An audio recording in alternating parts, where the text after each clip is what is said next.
Doon na tayo agad yung papunta. tinanong mo. Yun ay papasok ko rin. Oh, sige, tanong mo na. Hindi, yun nga. Parang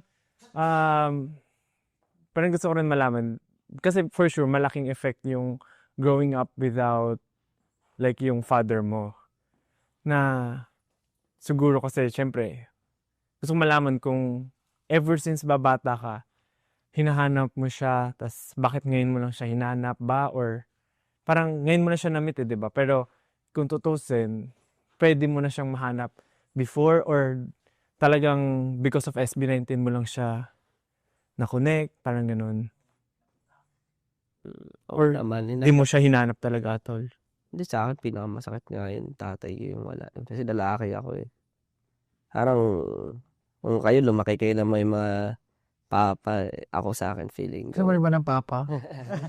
Parang naisip ko pala, parang yung sa mga palabas, hindi ba parang ganun, yung makikita mo yung, kuwari, punta ka sa park, tas makikita mo yung iba na, Yung nasa park, tas lahat kompleto tas sila. lahat, parang feeling ko totoo na, parang it will affect your character as a person na yung nakaka-frustrate siya na makita mo yung iba, tas ikaw, wala kang choice kasi wala talaga siya.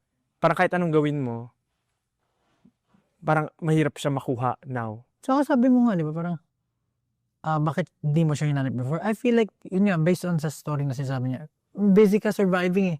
Parang wala ka ng time to maghanap ng, Missing puzzle. parang, Ganyan din, pero sa totoo lang, hinahanap ko siya. Matagal ko na siyang hinahanap.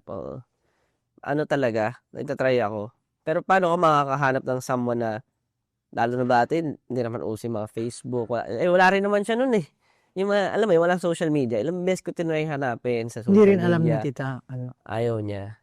Ayaw Yun yung niya, ayaw pag-usapan. niya makita, Gets, ayaw eh. niya maano. Sa akin kasi, sa lahat ng struggles namin, syempre mapapaisip ka. Kung buo ba yung family, iba ba? Ano mangyayari? Parang kasalanan ba namin talaga lahat? Kasi sa amin sinisisi dati lahat eh. Parang, ayun, for someone too young na sisihin sa mga bagay-bagay, medyo Parang nabuhay ka naman sa hindi siya nagmamatch sa akin. So, gusto ko mahanap ng answers. Actually, nakausap yung tatay ko, ano yun eh. Galit na galit ako sa kanya. Kahit medyo wala na siya sa, ulirat. Pero hindi ko sinasabing galit talaga ako sa kanya in a way na ayoko na siya makita. Gusto ko lang actually, ako yung tipo ng taong kahit ano yung ginawa, napapatawad ko pa rin as long as nakakausap ko. Naniniwala naman ako na iba-iba din yung mga negatives